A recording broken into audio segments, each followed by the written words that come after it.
With me now is TV presenter Carrie Grant, who has two daughters with autism. Good to see you, Carrie. And the first thing to point out, I suppose, is a lot of people assume that it's boys like Tim who are autistic and not girls. Why is that? I think because the diagnostic criteria was slanted towards boys until very, very recently. And so therefore, boys would get the diagnosis, but girls would slip under the radar.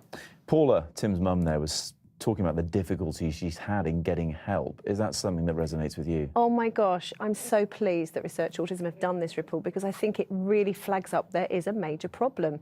You know, the first thing you do is you put autism into your search engine. The first thing it will show you is loads of negative stuff, you know, which for people that have just been diagnosed with autism, not just the parents, but for the autistic people themselves, how do you think that feels? You know, it feels very, very hopeless.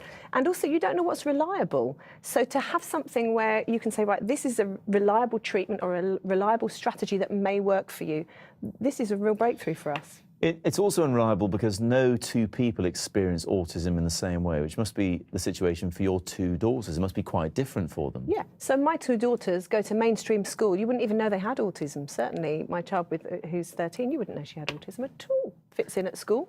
How do the schools cope as well, though? Because I know the intention with a lot of them is to do their best, but it's not always easy for them to do that. I think I would say that half the teachers really get it and are really open-minded and embrace the difference that these children have. But I would say that the other 50% just think, well, they're normal, so why can't they just do what they're told to do? Why are they like that? Are they not getting the training they need? Absolutely. Then at teacher training level, there's very little on autism. There's very little on special needs at all. You'll get training on gifted and talented, but not on people with special needs. So yeah, we definitely need to see a change in that. So look, in the time that the girls have been diagnosed with the condition, what kind of help have you had? Very little help. The first thing you do is you find out most of the things yourself.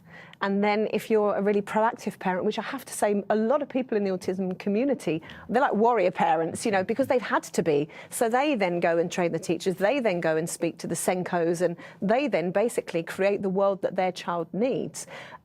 CAMS, in my instance, which is Children and Adolescent Mental Health Service, have been really helpful. But that varies from area to area. And those guys can give you really good strategies. They've given me some amazing strategies that have been really helpful. Like what?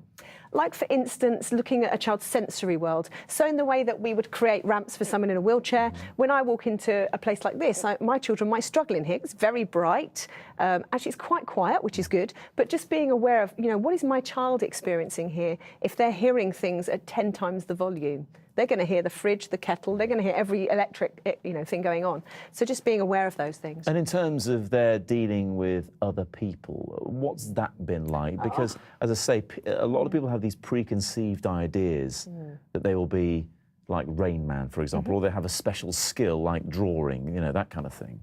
I think that I feel like my life's work right now is not to train my children to fit in with the world, but to keep telling the world, try and help my children to fit in, because my children are amazing. Yes, and I don't want them to try to be normal. I want my children to be who they are and celebrate who they are. Because you said while it's a challenge, it's also magical. Oh my gosh, it is a challenge. Every day there are little things that you go, okay, I've got to just try and get my head around this.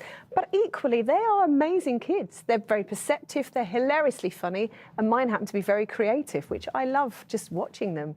Carrie, thank you so much for coming in. Thank you. Good to see you.